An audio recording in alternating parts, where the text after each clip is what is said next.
This video is about how to live life without a service dog and some changes and adjustments that I have made. Disabled people like myself have service dogs to mitigate disabilities, and mine helped with seizures. He retrieved dropped items and provided mobility assistance. He's really what made solo female travel possible and gave me freedom. And if you've seen some of my other videos on the channel, you've seen how much I traveled by myself with the service dog.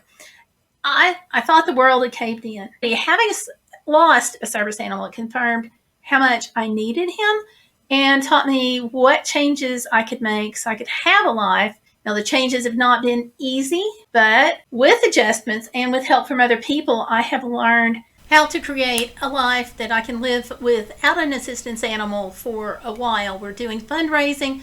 This video is not about that. It's about the positive. It's about learning how to realign your life. Let's get into that. And you can see him there. He's kind of sitting there chilling out, looking at the camera.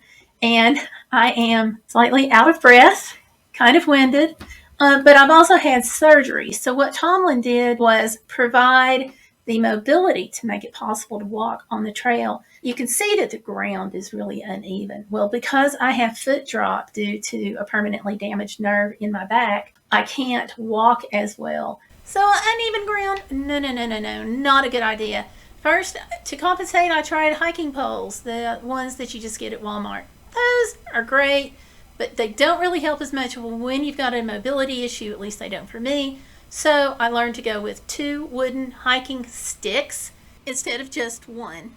And always having my husband or somebody with me and being sure that we're in a place where we've got good cell phone coverage. So say we're going to go to the Great Smoky Mountains or Glacier National Park and we're not kind of sure what kind of cell phone coverage that we have. In the pre-planning process, I'm going to go to the Straight Talk website because this is the provider that I use. I'm going to pull up their coverage map and I'm going to see what it looks like before we go. If the coverage isn't great, then I'll need to do an alternative location like Hot Springs, Arkansas, or maybe Walt Disney World.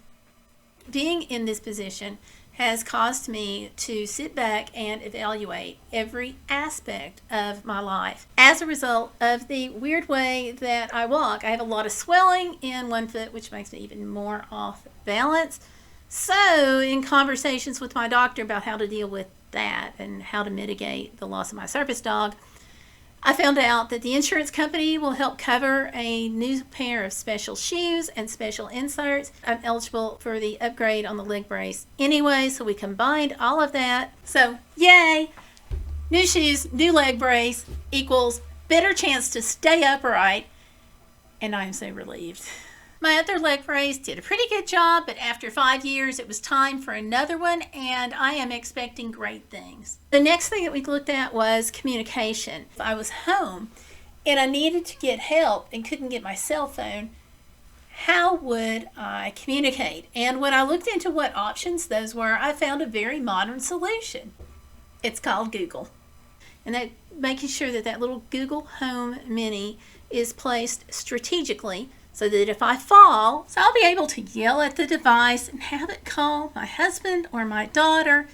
Then we can have a conversation and determine if they can come and bail me out at that time. So the little gadget brings a good bit of security and makes it possible for me as a person who has a disability to feel a little bit more confident at home when I'm by myself. Next up on the communications challenges was to look at my cell phone and see what we could do to improve communication.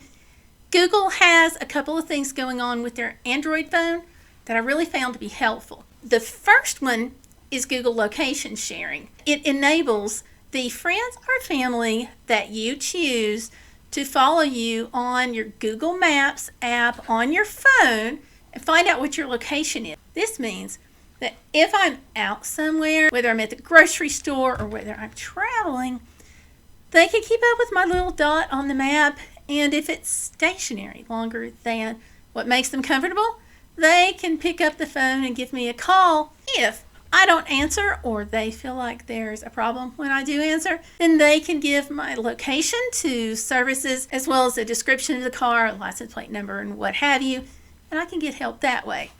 So I know it sounds a little creepy to a lot of quote regular people, But when you have a disability and you don't have a service dog anymore, you sometimes have to do some of these things to be safer. Having these in place makes a real difference, not just for myself, but for other family members. This past December, a church in Kentucky was doing a fundraiser for me to help me get a service dog. And my husband was actually more nervous about me going from Virginia to Kentucky without a service dog than he was when I went from Virginia to Alaska with a service dog. Google location really lowered his anxiety and mine too, and he could keep up with me without calling me every 5 minutes. That's a good thing. And in addition to all that, my Samsung phone with the Android operating system has an SOS messaging service. This lets me click the lock button 3 times to send an emergency message to pre-selected contacts. It will send photos from the front and rear of my phone and an audio message. So let's find out more about that and how to set it up. Now this is an opt-in from Samsung, so that means it's not going to do it automatically. When you set it up, you're going to go into settings on your home screen. I circled where mine would be because it's covered up by a tree, but that's where you would look for it. Now at that point, you're going to click on the advanced features about halfway down the screen where it says one-handed mode and gestures. Click on that. Now you're in the advanced features screen, so scroll on down to send SOS messages. At this point, you're going to get all of the legalese if you haven't already, so read through that, click agree. Now it's time to choose who you're going to send the messages to, and this is where it's going to get a little tricky. The tricky part isn't the technology about adding people. That's really easy, as you're going to see in a minute. The tricky part is deciding who to add, because here's the thing, it's not about who is the closest to you. It's about who's going to have time and going to be paying attention if they get the notification. Basically, it's who's going to respond.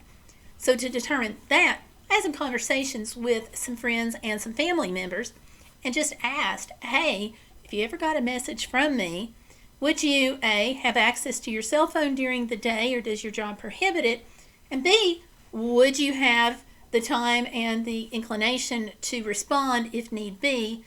And identified 2 people who I could put down who could do just that. Then you just go in, click add, bring them in from your contacts, and boom, that's all there is to it.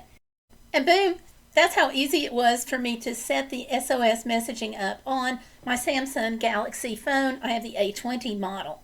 Now these are the ideas that I have had. If you've got other suggestions, I want you to leave them down in the comments below. The next thing I did was to walk around the house with my camcorder, taking a video and looking for trip hazards. Putting the camcorder in your hand is a lot different than just simply walking through the house, because you overlook things that you see every day. But with a camcorder in your hand, it all pops when you look at the footage, which makes it much easier to spot a trip hazard that you might miss otherwise.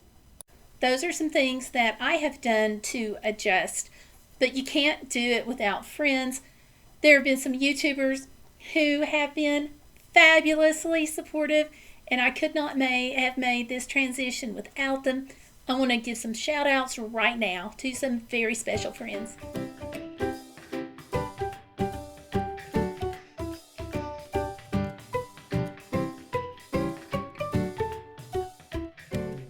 So thank you all. Now, on this channel, we're always about the hashtag Be Bodacious. That means you're not going to let life get in the way of living, and that's what I've had to do since losing my service dog. And if you have any more suggestions on how to do that, do definitely drop them down in the comments below, not just for me, but for other people who will see the video. And help me out with those YouTube algorithms by giving me a like on the video. Don't forget to subscribe if you haven't already done so. Follow me on this journey, my travels, my product reviews, and life. Thanks for watching, and I'll see you on the next video. Bye.